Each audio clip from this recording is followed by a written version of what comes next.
20 years ago, I stood up here for the last time I stood up here was 20 years ago when my dad passed away. Doing the same thing, his life sketch. So it's something very special, and she gets to be reunited with my dad, and I wish I could see that, that celebration, and I'm excited to one day be able to do that with them as well. So we're here to celebrate the life of my mom, Connie Stubbs Malone, and I want to share some of the key moments, memories that helped shape her into the incredible woman she is and that we all know and love. I've had many of you guys reach out, give me lots of memories and that were close to her. So I gathered information and to help kind of tell the story. So Connie was born on May 12th, 1951 to Clifton Dean and Jessie Stubbs. When she was about 3 years old, she pulled a chair over to the stove while her mom was cooking, placed both hands on the hot surface. If you know where to look, you can still see those scars on her today. So I did not know that until then, so I wish I would have known and seen that. But so when she began school in Boulder City, and then later moved to Provo, where she attended Franklin Elementary, Dixon Middle School, and she graduated from Provo High in 1969. She went on to attend Brigham Young University, where she earned degrees in recreation and special education.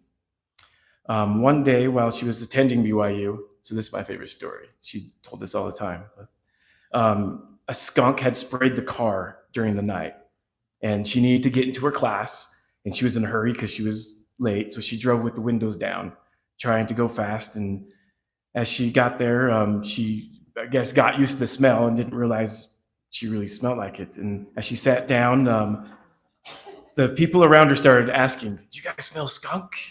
And so she did eventually have to confess that it was her, and she got sent home. So she was dedicated in her schoolwork, and it shows that as later on she taught so many students in her career. So my mom met my dad, Curtis Malone, in their singles board, which had a running club. As they were running together, my dad worked up the courage to ask her out. When she said yes, he immediately tripped over a sprinkler. He fell down embarrassed, and he ran away. So she was a little confused probably, but he got up, ran away without a word. Their first date was a BYU football game in Logan to watch BYU play Utah State. And to this day, my mom's been a big BYU football fan. Every time they play, I'm always FaceTiming or talking with her, talking about the games. So the rest is history. They were married on December 14th, 1979 in the Provo Temple. My mom taught special education at Provo High for 2 years until Jamie was born in 1982. After that, she became a full-time stay-at-home mom. During those years, she loved crafting.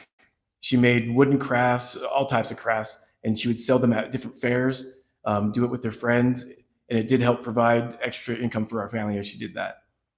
When Whitney reached 4th grade, my mom returned to work at Westridge Elementary. She was loved by the students she tutored and taught. Helping children succeed wasn't just her job, it was her passion. Connie and Curtis raised 4 children: Jamie, Corey, Ammon, and Whitney. She was also blessed with 9 grandchildren: Reichert, Lily, Asher, Tavin, Ladd, Oakley, Althea, Clifton, and Peyton. She loved her grandchildren deeply. Even though we were all across the world, she loved her grandkids. She stayed closely connected. She spoke almost daily with the grandkids in Australia. She would look forward to those FaceTime calls. She frequently checked in to make sure every grandchild knew they were loved, even if it was a little text saying, "Let them know I'm thinking about them." 4 of her grandchildren, so 4 of my kids, even lived with her for quite a while. She spoiled them like they were her own and loved them. So many people, you guys, so many of you have reached out and shared your memories and love for my mom. So I wanted to read a few of those. Remembering so many sweet times with Sister Malone: Achievement Day, time at their home, her Christmas tree decorated with teddy bears and red wooden beads, soda, homemade Halloween donuts, Most of all, I'm grateful she blessed me with my best friend, Whitney. Such an amazing person. I always loved Halloween because your mom would make donuts. She was so kind and wonderful.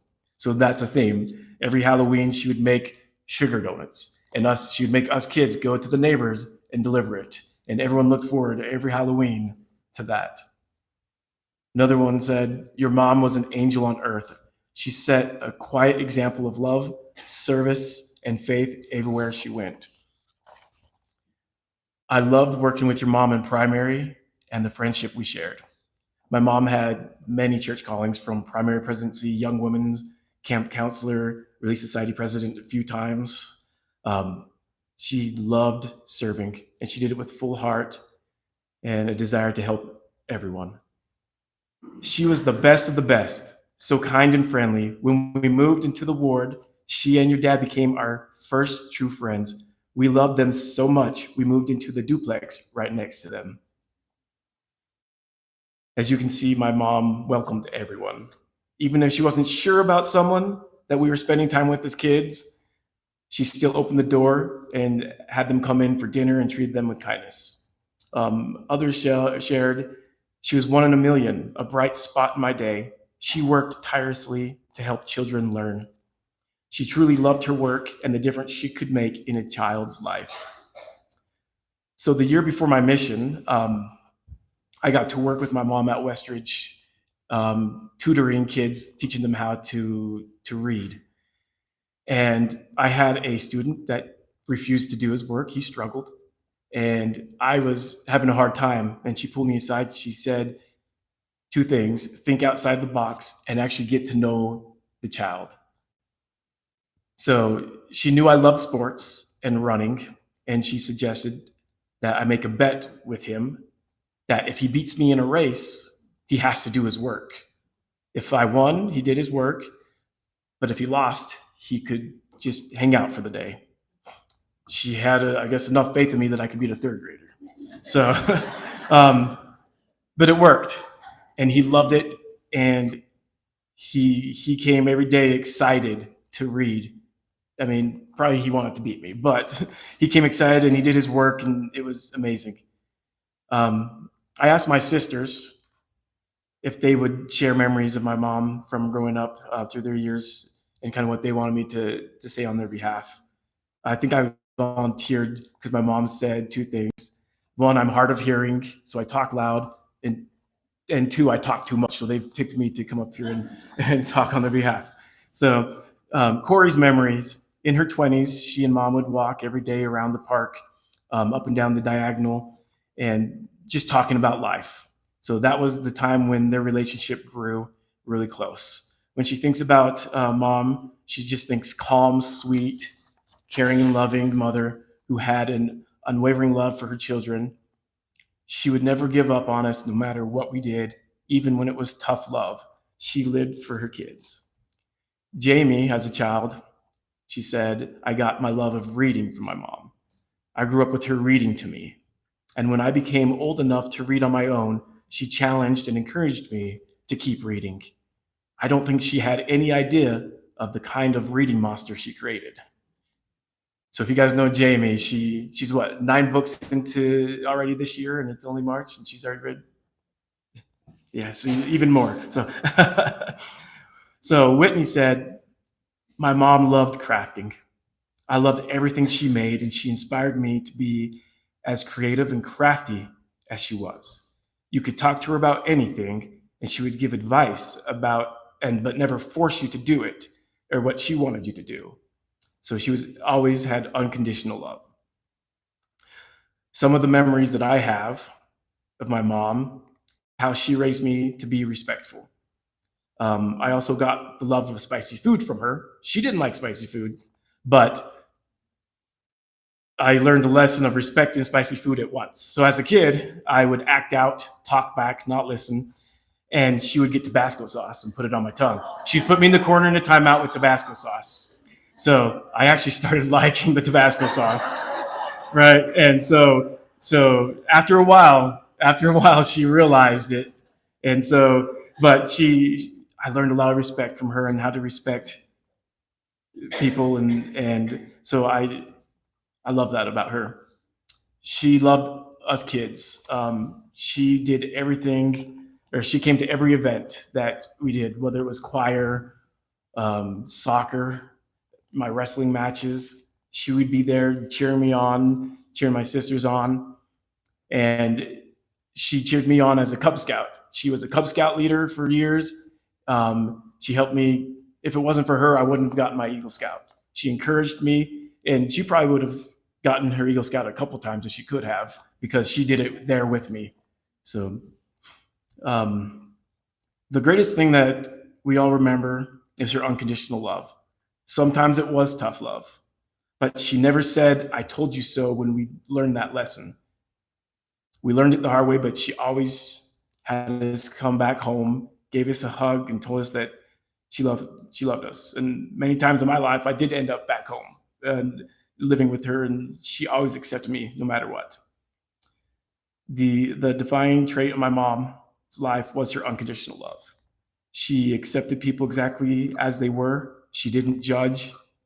She didn't hold grudges. She simply loved quietly, consistently, completely. She made people feel safe and valued and welcomed in her home. Whether you were a family, a neighbor, a student, a friend, you knew you mattered to her. She lived the Savior's example through her kindness and her service.